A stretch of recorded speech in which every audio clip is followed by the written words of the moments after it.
All right, good afternoon. My name is Margot Drees, and I'm with GHX, which stands for Global Healthcare Exchange. We work with hospitals and manufacturers in Western Europe and North America to facilitate e-commerce, among other things, including data synchronization, contract management, and the whole idea behind our business is to reduce the cost of doing business in healthcare, increase accuracy, and patient safety.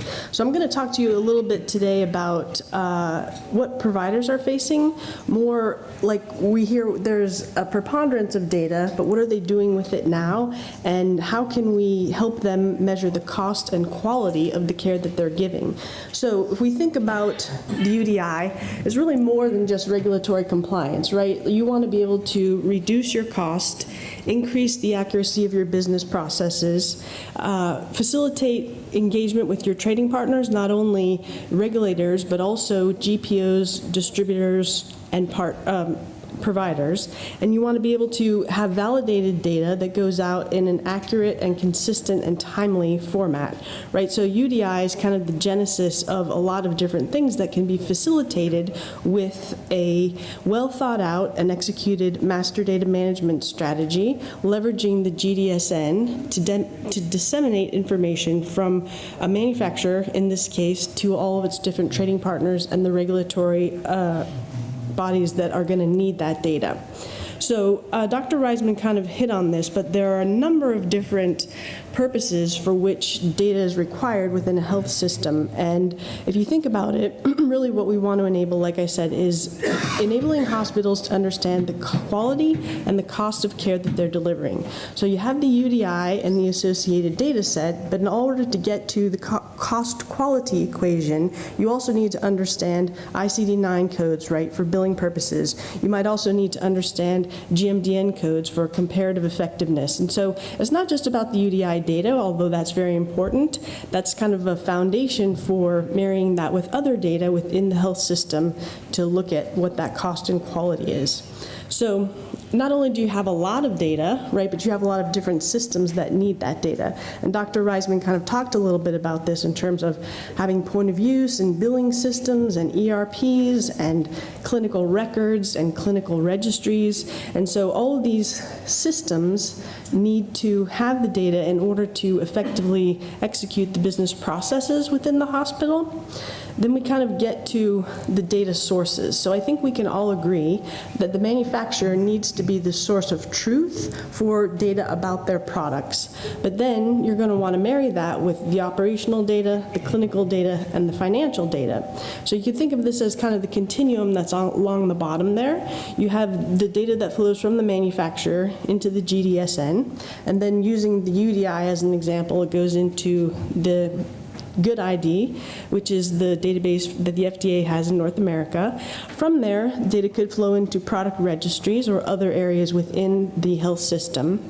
And then kind of what Dr. Reißmann was alluding to earlier in terms of having another repository that marries that data within the health system, we're calling that a virtual industry item master.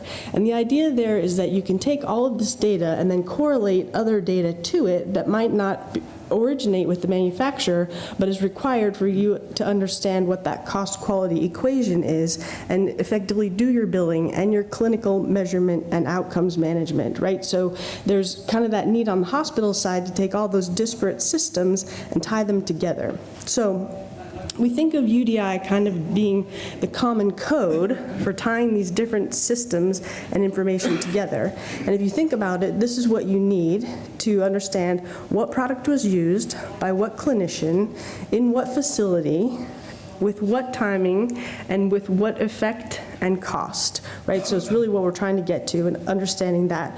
So if we think about kind of that being the end goal and UDI being the common key, I think that's kind of the foundation and a building block. And you heard about a lot of the hard work that the manufacturers are going to in order to get that data right. And there's a lot of cost and expense going in. And I think there's been a question about how are hospitals going to be able to leverage this data in order to provide better care and to get after those costs. And so one thing that's recently happened in North America is that the ONC and the CMS have issued regulation, which is going to require that the electronic health record linked to the Good ID to take UDI data back into the health record, and the hospital is going to be required to do that in addition to their EHR provider in order to continue to get reimbursed under meaningful use. So take heart, you manufacturers who've been working so hard on that data. There are going to be additional hooks in order to get providers to continue to use that data throughout their organization, and some areas in which I think we're going to see some increased usage. So one of the examples that I'd like to use of how all this comes together is a project that Sisters of Mercy ROI undertook. They're a large health system in kind of the Midwest in the US, and basically they're trying to leverage UDI data across their whole organization. So taking EDI transactions and marrying them with the FDA Good ID data in their ERP.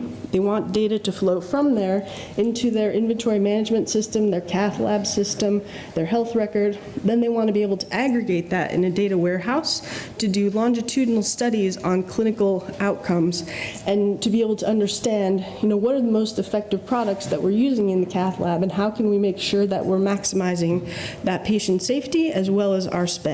So you can see here that there are red and green arrows. The green ones kind of indicate where they have had success in integrating those systems, and the red ones where they're still working on it. So another kind of piece of encouragement to hospitals, if you haven't started working on this, you might want to start thinking about it, because data is one thing, but system integration and interoperability is another. So, having said that and presented the reality, the good news is that Mercy is seeing benefits from this project that they put in place.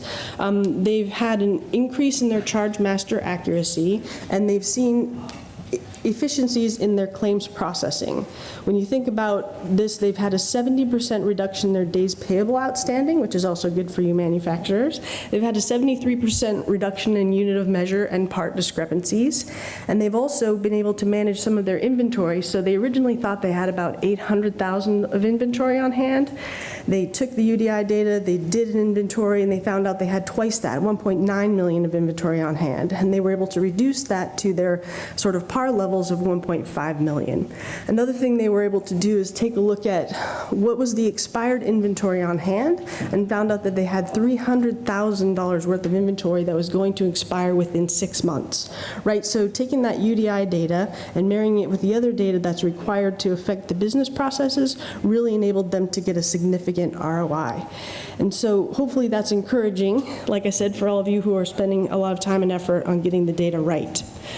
So we're working really to take the UDI data through the GDSN to providers, and we want to accelerate the ability for providers to adopt that data. We're going to see continued regulations that are going to require manufacturers to provide more data across the globe. I think we're going to see providers needing to consume and integrate this data into their day-to-day activities. And so, as I mentioned, we have a tool that we're kind of referring to as a virtual item master, which allows hospitals to take the GDSN data and marry that with the rest of the data within their health system for things that they don't want to have resident in their item master, but they need to affect the business processes within the organization. And I'm really happy to announce a project along these lines, which we're doing with the Canadian Healthcare Medical Device Standards Group.